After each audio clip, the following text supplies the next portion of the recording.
Quero convidar o preletor da noite aqui. Uma salva de palmas para o pastor Felipe Breder. Mais forte, vem. Aí, ó. Vocês têm esse potencial. Ele que é pastor de educação cristã, é isso? Educação cristã. Na primeira igreja batista em Campo Grande, Mato Grosso do Sul. Isso mesmo. E ele também tem um projeto muito legal, ele vai mostrar aqui para vocês. Se você não segue, se você não acompanha, você precisa, né? No YouTube não é seguir. É se inscrever. Se inscrever, inscritos, isso mesmo. Então você vai abrir, você vai se inscrever num canal chamado Canal do Discípulo. Escola do Discípulo. Exatamente, foi o que eu falei. Escola do Discípulo é o nome do canal. Gente, é muito legal. Se você nunca viu nada ali, veja, beba. Eu aprendo demais e você precisa conhecer e precisa interagir com isso. Então tá aqui esse pastorzão que tá aqui com a gente, já pregou pra gente no primeiro culto. Eu quero convidar você a orar por ele, porque ele vai ser o mensageiro do Senhor aqui nessa noite. Vai trazer uma palavra do céu, um pão do céu aqui para as nossas vidas. Então estende a tua mão para cá, que a gente vai orar agora pela vida dele. Senhor Jesus, muito obrigado, Pai. Obrigado, Deus, pela vida do Felipe, Pai, sua esposa que está aqui, Jesus. Obrigado, Deus, por tudo aquilo que a gente já conseguiu aprender, Deus, do Senhor através da vida dele. Eu quero te pedir, Pai, que o teu Espírito Santo, Deus, venha e transborde sobre ele aqui mais uma vez. Enche a vida do teu servo e obrigado, Pai, porque aquelas coisas que o Senhor tem colocado na vida dele, Pai, tem abençoado a nossa nação. Pai, continua, Deus, a fazer, Deus, a tua obra através da vida do teu servo, Pai. Eu peço aqui mais uma vez nessa noite, Pai, usa, Pai, que a gente possa aprender diretamente do Senhor, que é manso e humilde de coração. Mas, Pai, que o teu Espírito Santo, Deus, possa ser de sobremaneira, Pai, sobre as nossas vidas aqui, Pai. Deus, faz assim, Deus, como o Senhor quiser. O que clamamos em nome de Jesus. Amém e amém. Amém. Amém. Graça e paz de Jesus, amém. Gente, estou muito feliz em estar aqui com vocês. Sempre sou muito bem recebido aqui. Estávamos lá no acampamento do One Next. Foi um tempo precioso. E agora aqui com vocês, é um tempo lindo, estou muito feliz. Como o pastor Alexandre já falou, meu nome é Felipe. Sou pastor de ensino lá na primeira igreja batista em Campo Grande, no Mato Grosso do Sul. Lá nós temos a Escola do Discípulo. A Escola do Discípulo, ela é um ministério de ensino da nossa igreja. E lá por volta do ano 2016, 2017, nós estávamos cheio de alunos e nossa matriz curricular estava assim apertada e nós não podíamos perder um dia do ano. Então, para não atrapalhar os nossos calendários, eu sugeri na época, o Yuri, que vocês já conheceram aqui na igreja também, na época eu sugeri e falei, cara, vamos começar a gravar as nossas aulas, vamos fazer um canal no YouTube, vamos colocar essas aulas no canal no YouTube, para servir a igreja. E aí quando a gente não puder dar aula presencial, a gente pede para os alunos assistirem a aula online, e aí nós não atrapalha o calendário. Quando a gente voltar para as aulas presenciais, a gente continua de onde parou. Começou assim. Nós nunca tivemos a pretensão de ser youtuber. Eu não sou youtuber, gente, sou pastor. Mas nós começamos a postar essas aulas no YouTube. As pessoas começaram a assistir, não só da nossa igreja, mas do Brasil todo. E começaram a pedir mais, gente, cadê o resto das aulas? O que está acontecendo? Quero que esse conteúdo... Nós começamos a investir no YouTube também. Hoje nós já temos lá mais de 500 mil de inscritos no canal. Se você quiser acompanhar, nós focamos em conteúdos de exposições bíblicas, documentários. Tem um documentário lá sobre a história da igreja. Nosso projeto mais recente foi uma série documental em parceria com a ABC2, falando sobre existência de Deus, conflito entre fé e ciência, exclusividade do cristianismo, autoridade das escrituras. É um conteúdo muito legal que já está disponível no YouTube, que inclusive quero mostrar um trailer para que vocês possam assistir.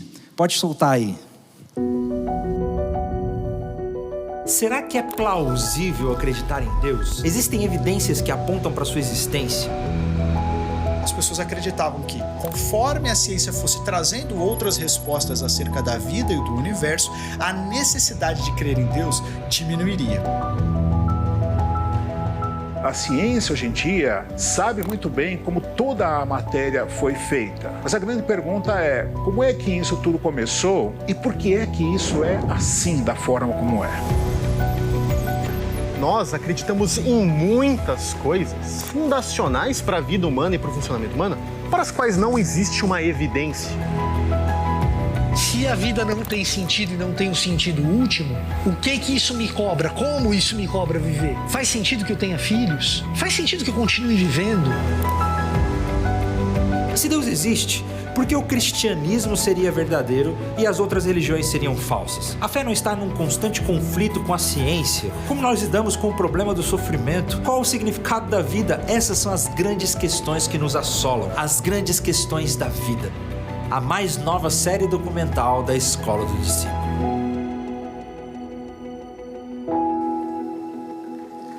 Legal. E não é em breve não, já está disponível, já está lá no YouTube os 3 primeiros episódios, falta só o último episódio, o 4º, que será lançado ainda talvez nesse mês ou no começo do mês que vem, está em fase de edição, nós estamos para publicar o último episódio. O primeiro episódio fala da plausibilidade da existência de Deus, o segundo episódio fala da exclusividade do cristianismo, por que o cristianismo é verdadeiro e as outras religiões não? O terceiro episódio fala do conflito entre fé e ciência, se existe ou não. E o 4º e último episódio nós vamos falar se nós podemos confiar e acreditar na Bíblia. A Bíblia é um livro confiável, que será lançado, já está no YouTube, se inscrevam lá, acompanhem, é um material muito legal. Mas nesse tempo todo o canal tem crescido, temos investido, mas esse ano, em toda essa caminhada, Deus realizou um milagre inacreditável na minha vida, que é o maior de todos. Um milagre assim inacreditável. Se você me conhecesse alguns anos atrás, você diria assim, isso é impossível. Eu casei, gente. Imagina, minha esposa está ali, a Paula, está ali na frente me acompanhando. E, gente, se Deus fez esse milagre na minha vida, Ele pode fazer na sua também. Depois, no final, se quiser, a gente vem, ora com imposição de mãos. Eu passo a benção. Mas abra sua Bíblia no livro de Juízes, capítulo 11. Na Escola do Discípulo nós somos apaixonados pela Bíblia, em falar sobre a palavra de Deus. Nós cremos que não existe silêncio de Deus para um crente com a Bíblia aberta. E a Bíblia é um livro muito misterioso às vezes, um livro difícil em alguns momentos. E existem algumas histórias na Bíblia que são bizarras. Existem algumas histórias nas Escrituras que deixam o nosso estômago embrulhado. Eu me lembro a primeira vez que eu comecei a ler a Bíblia inteira, num ano. E lá, já no livro de Gênesis, a gente fica escandalizado com muitas coisas. Como, por exemplo, quando a família de Jacó comete um genocídio numa comunidade vizinha por pura vingança. E a gente lê textos assim na Bíblia e a gente fica assustados. No próprio livro de Juízes, nós temos aquela história terrível de um levita que entregou a sua concubina para ser estuprada, morta, depois ele esquarteja a sua própria mulher e manda suas partes para todos os cantos de Israel, por puro desejo de vingança. É uma coisa assim, existem histórias na Bíblia que deixam a gente assustados. Não sei se você já passou por essa experiência. E que a gente fica se perguntando por que essas histórias estão ali. Isso é muito interessante porque a Bíblia ela é muito honesta quanto à realidade da vida humana e quanto aos nossos pecados. E esta noite eu gostaria justamente de meditar em uma dessas histórias difíceis e uma dessas histórias que eu considero uma das histórias mais tristes da Bíblia, uma das mais terríveis das Escrituras. E por incrível que pareça, ela tem muito a nos ensinar, que é essa história que está no livro de Juízes. Se você já teve a curiosidade de ler os livros de Juízes, nós estamos num dos períodos sombrios da história de Israel. Logo depois que Moisés retirou o povo do Egito, eles ficaram 40 anos no deserto, enfim entraram na terra prometida sob a liderança de Josué. Mas logo após a morte de Josué, o povo entra num período de cerca de 250 anos, que é conhecido como esse período dos juízes, que é um período terrível na história de Israel. Um período onde o povo vai se tornando cada vez pior, porque não existe rei, não tem líder. Deus deveria ser o rei do povo, mas isso não funciona muito bem, porque o povo se esquece constantemente do Senhor, e eles vão entrando num ciclo vicioso, que vai se tornando cada vez pior. Você lê o livro de Juízes e o povo está bem com Deus, está mal com Deus, está bem com Deus, está mal com Deus, está bem com Deus, está mal com Deus. É um ciclo vicioso, mas que vai se tornando cada vez pior. Começa com o primeiro juiz, que é o melhorzinho, mas termina com Sansão, que é o mais imoral de todos, e o livro termina com o povo vivendo uma guerra entre si, uma guerra civil, e com essa terrível história da concubina que foi esquartejada, mostrando assim, a terrível depravação que estava naquela época. E uma dessas histórias terríveis começa no capítulo 10, quando no capítulo 10 o texto diz que, mais uma vez o povo fez o que era mal aos olhos do Senhor, e eles adoraram outros deuses. E por consequência disso, o texto diz que Deus os entregou na mão dos amonitas. É interessante que o texto não diz que Deus se vingou, porque estava com raiva. O texto diz que Deus os entregou. É como se Deus dissesse assim: tá bom, seja feita a sua vontade. É isso que você quer? Então viva desse jeito. E as consequências naturais vieram. E logo depois que o povo foi entregue, eles passaram a ser oprimidos pelo povo de Amon. E diante de tanta opressão, desesperados, eles clamam por salvação a Deus. Deus, por favor, nos salve, nos liberte. Mas a situação estava tão ruim, que Deus vira para o povo e diz: não vou salvar vocês, eu não aguento mais. Eu já salvei vocês no Egito, eu já salvei vocês um monte de vezes, eu já fiz tudo por vocês, e vocês continuam se esquecendo de mim e adorando falsos deuses. Eu não vou mais salvar não. Querem ser salvos? Peçam esses falsos deuses que vocês adoram aí. Olha só a situação que chegaram. Mas aí eles ficam tão desesperados, e eles se arrependem e dizem: por favor, Senhor, nos castigue, faça o que quiser de nós, mas nos salve. E o texto diz que Deus não conteve a sua misericórdia, e mais uma vez ele derrama perdão sobre a vida do povo, e levanta um novo juiz, Jefté. E esse juiz é interessante. Jefté é o filho de uma prostituta, vivia longe da sociedade, e era um bandido, mercenário. Ele realmente era um bandido, vivia com seu bando de mercenários, provavelmente roubando as propriedades. E é esse homem que Deus levanta para ser usado para libertar Israel. Deus às vezes se manifesta com uma graça escandalosa, que a gente não entende, e ele usa justamente esse Jefté. Jefté então assume essa liderança para libertar o povo de Amon, libertar o povo de Israel do domínio de Amon.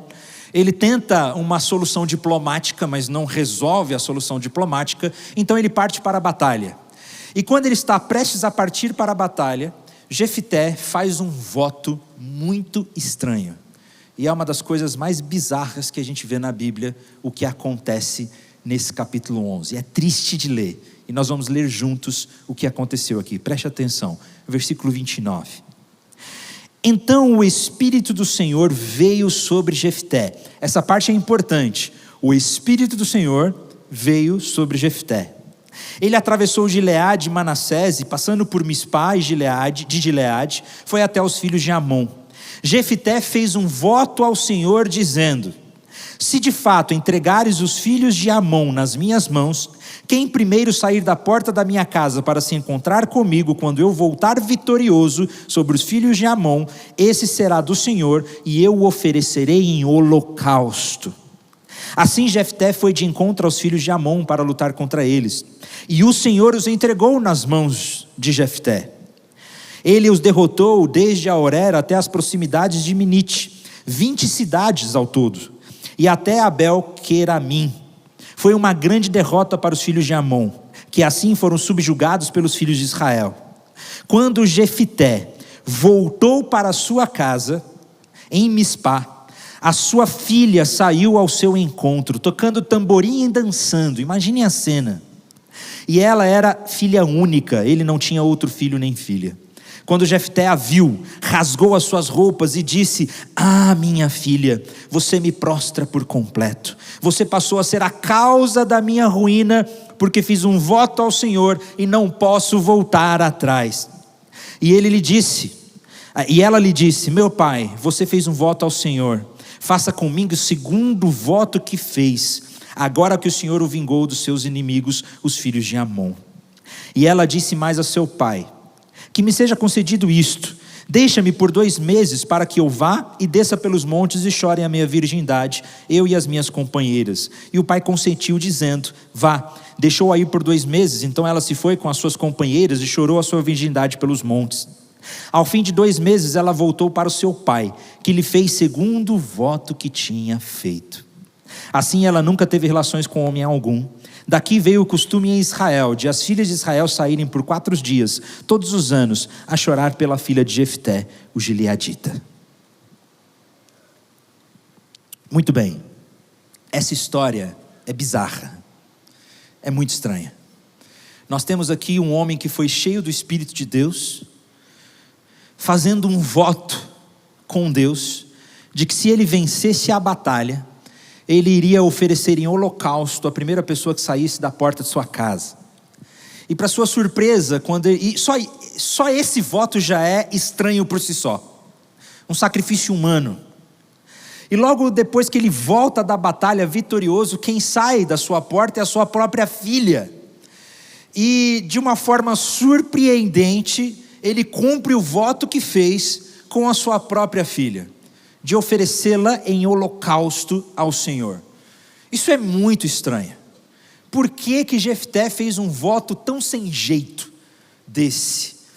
Esse texto ele é tão assim surpreendente que muitos tentam entender o que está acontecendo aqui, ou até trazer alguma explicação para esse voto, dizendo o seguinte: olha, não, ele não fez um voto de sacrifício humano, ele fez um voto imaginando que sairia da sua casa um animal, porque era comum ter animais domésticos. Então ele pensou no animal, ele não tinha feito um voto de sacrificar a própria filha. Mas isso não faz sentido, porque ninguém em sã consciência, pensando no animal, se saísse a filha dele, ele imaginaria que era ela que deveria cumprir o voto. Ele realmente parece que fez um voto pensando no ser humano, de que ele ofereceria esse ser humano em holocausto ao Senhor. E algumas outras pessoas vão dizer que o que acontece nesse texto não é um sacrifício humano, mas um voto de virgindade, justamente porque a filha pede para chorar a sua virgindade, e por isso o que aconteceu ali foi um voto de virgindade, de castidade. Ela nunca se casou, nunca teve filhos, porque esse teria sido o voto. Mas isso também não faz muito sentido, porque a palavra holocausto, que é utilizada aqui no texto, ela realmente significa holocausto.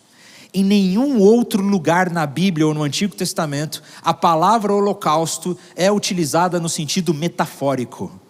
É sempre no sentido literal. Holocausto é realmente matar, degolar e oferecer ao Senhor e também queimar como oferta. O que acontece aqui, infelizmente, é um sacrifício humano. É um pai oferecendo a sua própria filha como holocausto ao Senhor. A gente olha para esse texto e ele é estranho.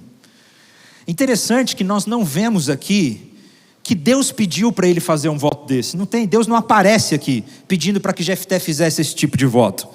Não faz sentido. Na verdade, o que acontece aqui é que o autor está simplesmente relatando o que aconteceu. Não que necessariamente essa era a vontade do Senhor. E é interessante que o texto diz que Jefté recebeu o Espírito Santo. Como pode alguém cheio do Espírito Santo fazer algo tão terrível assim, imaginando que é normal oferecer a própria filha em sacrifício ao Senhor? Aqui já surge um alerta para nós. É claro que a ação do Espírito Santo no Antigo Testamento é diferente da ação do Espírito Santo no Novo Testamento. No Antigo Testamento, o Espírito Santo vinha sobre algumas pessoas e as capacitava com alguns dons, com algumas habilidades. No Novo Testamento, após o Pentecostes, o Espírito Santo realmente habita em nós e nos enche. Então essa ação é um pouco diferente, mas ainda assim há algo importante para nós nesse texto. E já fica o alerta, meu irmão.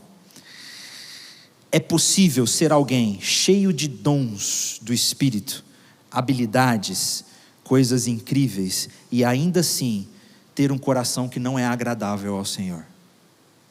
É possível ter testemunhos lindos e belos, ser cheios do Espírito e ainda assim ter um coração que não agrada ao Senhor.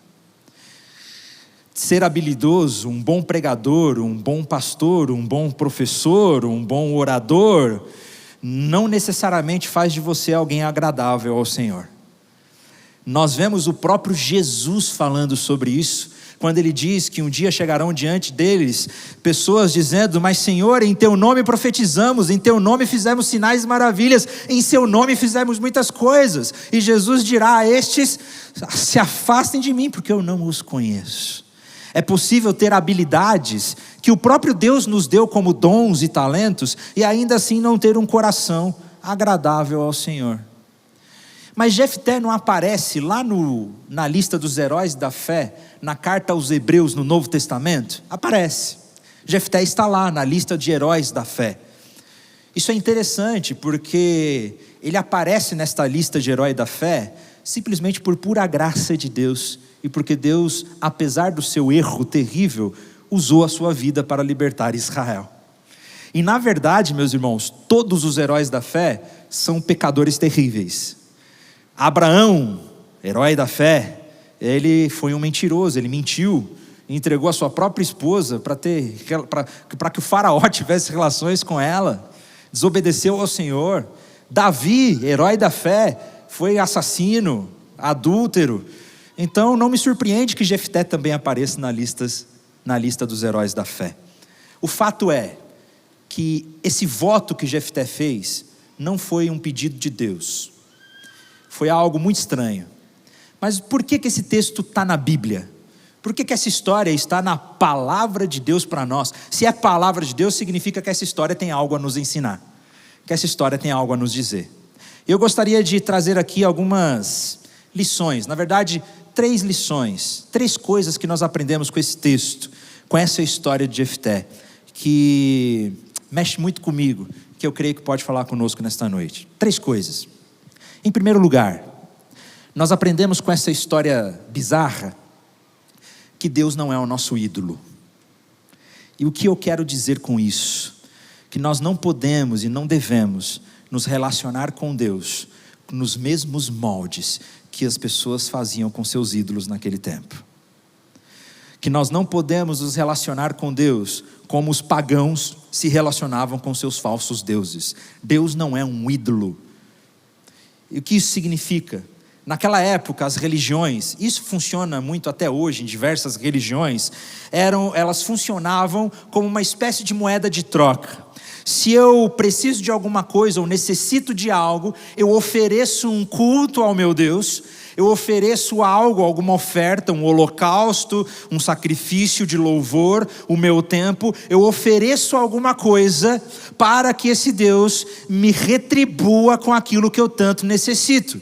Esse era o padrão de relacionamento religioso naquele tempo. Isso era tão comum que começou a influenciar o próprio povo de Israel, e eles começaram a se relacionar com Deus nos moldes da idolatria pagã, onde eu ofereço alguma coisa para receber algo em troca. Se eu preciso de uma boa colheita, eu ofereço um culto, eu ofereço uma oferta ao Deus Baal, daquele tempo, na região de Canaã, eu ofereço uma oferta ao Deus Baal, e o Deus Baal me retribuirá com uma boa colheita. Se eu preciso de fertilidade, eu ofereço uma oferta, um culto a Deus Aserá.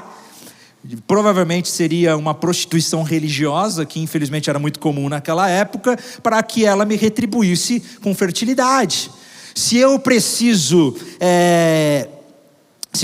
de chuva para minha colheita, eu vou oferecer um sacrifício ou um culto, alguma coisa para receber algo em troca. Era esse o sistema religioso daquela época. Eu ofereço alguma coisa para que esse Deus retribua algo em troca, e a finalidade última deles não era relacionamento com esses deuses. A finalidade última dessas religiões não era conhecer as Deus. Ninguém estava interessado em conhecer a Baal e ter relacionamento com ele. Havia só interesse de colheita e boas colheitas. Ninguém estava interessado em conhecer a Aserá e ter relacionamento com ela. Eles só estavam interessados que ela desse fertilidade e outras coisas. E nós corremos o risco de buscar a Deus como se Ele fosse um ídolo. Não buscando um relacionamento simplesmente por quem Ele é, mas buscando aquilo que Ele pode oferecer. Nós oferecemos o nosso culto ao Senhor. Eu não estou falando nem de sacrifício de animal, ou estou falando de oferta, de oração, de tempo. Nós oferecemos o nosso culto ao Deus, não buscando relacionamento com Deus, mas buscando aquilo que Ele pode nos oferecer em troca. Era isso que estava na cabeça de Jefté. Infelizmente, Jefté estava tão influenciado pelas religiões daquele tempo, que ele imaginou que a maneira de se relacionar com Deus era dessa forma: eu ofereço algo para que Ele me retribua. Eu não quero ter um relacionamento ou conhecê-lo intimamente. O que eu quero é ter a bênção que Ele pode me dar. E esse era o entendimento pagão que Jefté tinha daquela realidade. Mas, meus irmãos, Deus não é o nosso ídolo. Deus deseja ter relacionamento pessoal conosco. Ele prefere obediência do que sacrifícios. E como Jesus disse com aquela mulher samaritana no Evangelho de João, Ele busca adoradores que o adoram em espírito e em verdade. Não como uma moeda de troca. Porque quando o nosso relacionamento com Deus é baseado no nosso mérito, no que eu ofereço, no que eu faço, eu sempre vou me sentir inseguro e insatisfeito nesse relacionamento. Quem aqui trabalha e tem um chefe? Algumas pessoas. Quem aqui é chefe? Olha aí, venceu na vida. Mas se você já trabalhou numa empresa com um chefe, eu já tive essa experiência. Eu não sei se é a sua experiência, pode ser que o seu relacionamento com o seu chefe seja mais saudável, mas a minha foi o seguinte: a gente nunca se sente seguro se a gente está bem ou se a gente não está bem. Tem dia que parece que o nosso chefe nos ama, tem dia que parece que ele nos odeia, e a gente sempre está fazendo alguma coisa para mostrar o nosso valor, para mostrar que eu mereço estar ali naquela empresa, para que ele me note, para que eu seja elogiado. Mas tem dia que a gente se sente bem, seguro, tem dia que a gente se sente inseguro. Será que está tudo bem? Não sei se eu acho que vou ser demitido. É uma vida de uma montanha russa. Nós nunca sentimos segurança nesse relacionamento. Não sei se você já teve uma experiência parecida. Se o nosso relacionamento com Deus for baseado no nosso mérito, naquilo que a gente oferece a Ele, como se fosse um relacionamento de idolatria, nós sempre nos sentiremos inseguros sobre o relacionamento com Deus. A nossa vida espiritual vai ser uma montanha russa.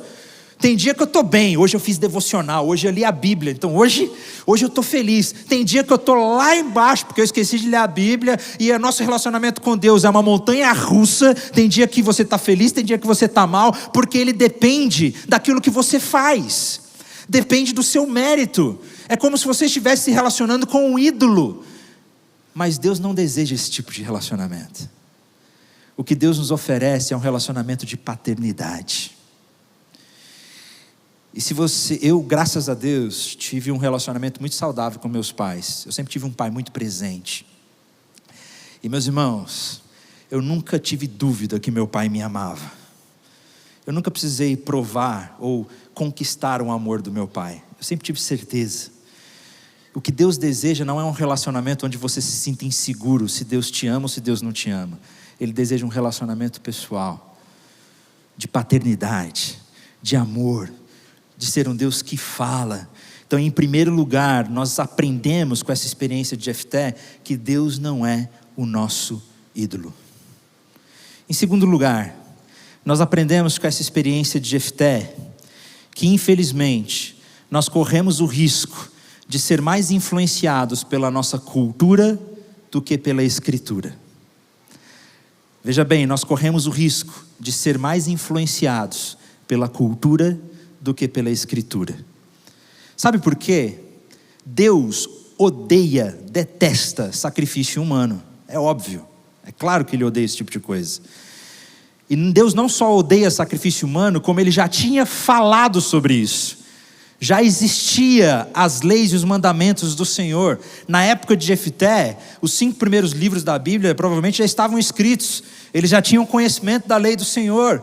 E a lei do Senhor é muito clara, lá no livro de Levítico, no capítulo 18, no versículo 21, onde Deus diz: não entregue nenhum dos seus descendentes para que se dedique a Moloque.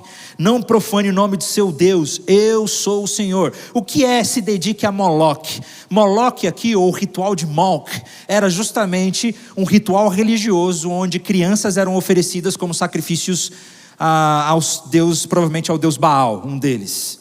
Era sacrifício humano que acontecia e era comum naquela região de Canaã, entre as religiões cananeias. Geralmente esse sacrifício era feito com uma estátua com braços incandescentes, onde o bebê era colocado vivo sobre ela. Isso era comum e influenciou tanto o povo de Israel que eles começaram a praticar esses sacrifícios também. E Deus deixa muito claro na sua lei que Ele odeia esse tipo de coisa. Se já está na Bíblia que Deus não aceita sacrifício humano, por que Jefté fez um voto de sacrifício humano? Porque infelizmente ele desconhecia. Porque é bem provável que ele tenha sido muito mais influenciado por sua cultura do que pela Escritura. Porque aquilo era tão comum na cultura, de uma cultura de violência, de sacrifícios humanos, era tão normal, que ele achou que poderia oferecer esse sacrifício a Deus, em nome de Deus, e que estava tudo bem. E quando a gente é mais influenciado pela cultura do que pela Escritura, a gente começa a fazer um monte de bizarrice em nome de Deus, achando que está tudo bem. E meus irmãos, não se enganem, nós estamos submersos numa cultura pagã. E não pense você, que nós não estamos sendo influenciados por isso. Nós com certeza estamos sendo influenciados por nossa cultura. Isso é inevitável, nós vivemos na cultura. O que nós precisamos é ter pensamentos críticos.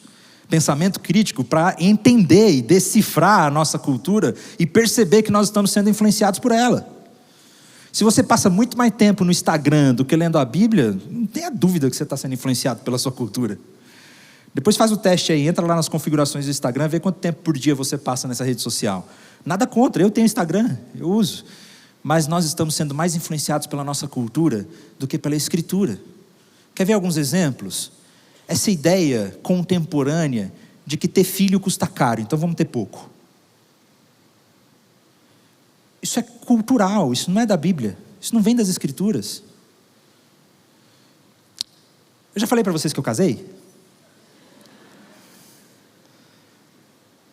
Nós temos 7 meses de casado.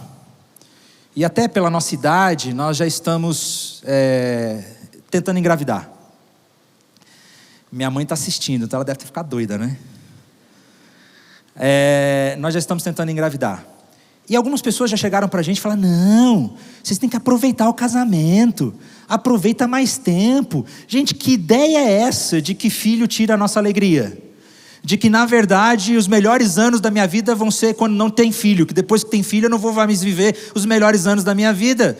Isso é uma ideia cultural, nós somos mais influenciados pela nossa cultura do que pela Escritura.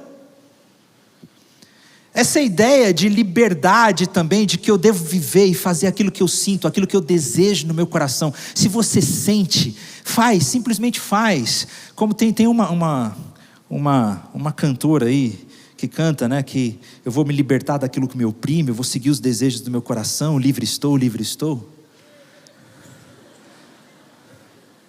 Let it go. Só que a gente assiste essas obras de arte da cultura que pregam que o maior bem que nós temos é a liberdade, é você fazer aquilo que você sente, aquilo que você deseja no seu coração, que a gente está sendo tão bombardeado por isso que a gente dá risada e acha normal. E essas coisas vão entrando dentro da igreja e a gente acha que a nossa identidade realmente é baseada naquilo que a gente sente, naquilo que a gente deseja. E isso está aí todo o tempo. Eu estava assistindo alguns meses atrás, eu fui assistir o novo filme do Pinóquio no Disney Plus. Não sei alguém já assistiu esse filme? Não é o da Netflix, não. O da Netflix do Guilherme Del Toro é muito bom, mas é o da Disney Plus com Tom Hanks. Ruim! Sim, infelizmente um filme ruim para danar. Eu vou dar um spoiler aqui, mas o filme é ruim mesmo, então não tem problema. Mas quem lembra o que acontece no final da clássica história do Pinóquio? Ele é transformado no menino de verdade. No final da história, a fada azul transforma o Pinóquio no menino de verdade. E estava eu assistindo esse filme ruim, eu falei, mas agora eu vou até o final. E é interessante que no final do filme, eu fiquei estupefado. Não sei nem como que ela vai traduzir isso na linguagem de sinais. Mas, surpresa, que no final do filme, o Pinóquio, ele não é transformado no menino de verdade. Sabe o que acontece? Se você sente que é um menino de verdade, então você é. De verdade, gente. Não precisa nem assistir porque é ruim, mas se quiser, vai lá. Se você sente, então isso que você é. E, gente, isso está entrando nos nossos corações, que a gente vive até o nosso relacionamento com Deus achando que a gente é livre para fazer o que quiser. Para você ver como, infelizmente, nós corremos o risco de ser mais influenciados pela nossa cultura do que pela Escritura. E foi isso que aconteceu com Jefté. Ele ofereceu a própria filha em sacrifício porque ele não conhecia a Deus como deveria conhecer. Ele conhecia, talvez de ouvir falar algumas coisas, mas o que nós precisamos, meus irmãos, é abrir a Bíblia e deixar que Deus fale. Deixar que Deus fale. Que ela seja a história que conduz a nossa história, que nos ajude a entender o nosso tempo e a nossa cultura. Nós precisamos ser influenciados pela palavra de Deus, mais do que a nossa cultura, e ter um espírito crítico quanto à cultura. Nem tudo da cultura é ruim, claro que existem coisas muito boas que vêm da cultura, que nós podemos receber, mas existem muitas coisas que estão longe de distantes dos valores que Deus realmente pretende para nós, para encontrar uma vida plena. Portanto, Deus não é o nosso ídolo. Nós corremos o risco de ser mais influenciados pela nossa cultura do que pela Escritura. E nós precisamos da Bíblia, porque sem a Bíblia, sem a palavra de Deus, com certeza nós vamos criar um Deus imaginário nos nossos corações. Nós vamos criar um Deus de mentirinha, que concorda com a gente, que nunca discorda de nós. Por isso que nós precisamos das Escrituras. Em terceiro lugar, então em primeiro lugar, Deus não é o nosso ídolo. Em segundo lugar, corremos o risco de ser mais influenciados pela cultura do que pela Escritura. Em terceiro lugar, nós temos muitas vezes, nós temos dificuldade em acreditar na graça de Deus. Nós temos muita dificuldade em crer na graça. Porque veja bem, o texto diz que o Espírito de Deus veio sobre Jefté. E Deus os entregou. Deus entregou a mão para Israel. A vitória era garantida. Deus concedeu graça da vitória. Mas nós temos tanta dificuldade em acreditar na graça de Deus, que a gente precisa fazer alguma coisa para se sentir merecedor disso. Então, para que eu me sinta merecedor disso, eu vou oferecer um voto ao Senhor para que Ele veja: ó Deus, eu mereço, olha como eu te amo, olha como eu tô fazendo alguma coisa pelo Senhor. E nós temos dificuldade de acreditar na graça que Deus nos concede. A gente sempre tem um sentimento de que eu preciso fazer algo mais, alguma coisa. Eu passei por uma experiência muito profunda com Deus, há alguns anos atrás. Era um sábado à tarde, e eu estava me sentindo extremamente culpado, porque eu tinha caído em pecado. E eu estava me sentindo culpado, porque eu tinha pecado. E o meu sentimento é que eu precisava fazer alguma coisa para merecer o perdão de Deus. Olha só, como que a gente é desse jeito. Eu precisava fazer alguma coisa para merecer o perdão de Deus. Então eu vou ficar ajoelhado aqui até meu joelho doer mais. Eu vou orar mais. Eu preciso fazer alguma coisa para que eu sinta a paz de que Deus realmente, de que eu sou digno de receber esse perdão. Se eu tivesse um chicote, eu ia me autoflagelar ali. E infelizmente já teve na história comunidades que se autoflagelavam mesmo, para merecer esse tipo de autopunição. Eu preciso me punir, porque eu preciso merecer esse tipo de amor. Nós temos dificuldades de acreditar na graça de Deus, de crer no sacrifício de Jesus na cruz. E aí nesse dia eu recebi uma ligação de um liderado meu, de uma célula minha, e ele falou assim: Felipe, me ajuda, eu pequei. Naquele instante eu falei: meu irmão, não posso te ajudar, desculpa, desliguei. Porque eu me sentia o pior de todos. Naquele dia eu vivi uma experiência sobrenatural com o Senhor. Ele me levou para o Evangelho de João, onde Jesus pergunta para Pedro, logo depois da ressurreição: Pedro, tu me amas? Tu me amas? Tu me amas? 3 vezes, a quantidade de vezes que Pedro negou Jesus. E aí Jesus diz: então cuida das minhas ovelhas. E nesse dia Deus me falou: olha, cuida das minhas ovelhas, creia na palavra que diz que não há mais condenação para aqueles que estão em Cristo Jesus. Você não pode comprar o perdão de Deus. Você não pode fazer nada para ter esse perdão de Deus. Ele foi concedido de graça na cruz. E é para isso que essa história aponta. Todas as histórias do Antigo Testamento apontam para o Novo Testamento, apontam para a vinda de Jesus. Enquanto Jefté fez um sacrifício bizarro de oferecer a própria filha a Deus para merecer o favor de Deus, Jesus Cristo, sendo Deus, se esvaziou e veio como homem, foi fiel até a morte e morte de cruz.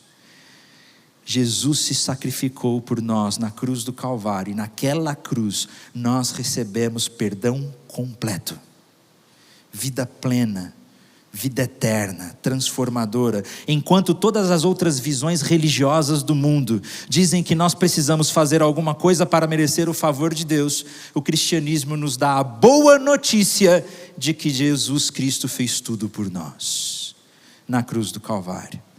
E naquele momento que eu criei que eu estava plenamente perdoado pelo Senhor por causa do sacrifício de Jesus, isso me transformou de um modo que eu levantei ousadamente, peguei meu celular, liguei para aquele rapaz e nós fomos orar juntos e conversar juntos. E naquele momento eu fui capaz de tomar uma decisão de não cair mais nesse pecado, porque eu criei que eu fui perdoado pelo Senhor, independente daquilo que eu possa fazer. Infelizmente, essa história de Jefté reflete uma mania que a gente tem de achar que a gente tem que comprar, esse favor, de que a gente tem que fazer algo por merecer. Mas a boa notícia do Evangelho, o Evangelho é uma boa notícia. Eu gosto muito do Tim Keller, que ele diz que o Evangelho não é um bom conselho, do que nós devemos fazer ou como nós devemos viver. O Evangelho é uma boa notícia do que Jesus Cristo fez na cruz por nós. Então, meu irmão, se há algo que essa história bizarra de Jefté nos ensina, é que Deus está disponível para um relacionamento genuíno. E Ele deseja ter um relacionamento genuíno conosco, onde nós não precisamos fazer sacrifícios tolos, ou sacrifícios impensados. Nós precisamos nos arrepender e crer, e nos entregar completamente, porque Ele deseja ter um relacionamento de pai e filho conosco. E esse amor está disponível a nós. Basta que você creia, que você se arrependa e venha para Jesus, porque nele nós podemos encontrar vida plena. Nele nós podemos encontrar uma vida tão plena que a gente não precisa mais fazer idiotices em nome de Deus, achando que nós estamos agradando a Deus, enquanto estamos sendo influenciados pela cultura. Amém? Quero convidar você a se colocar em pé.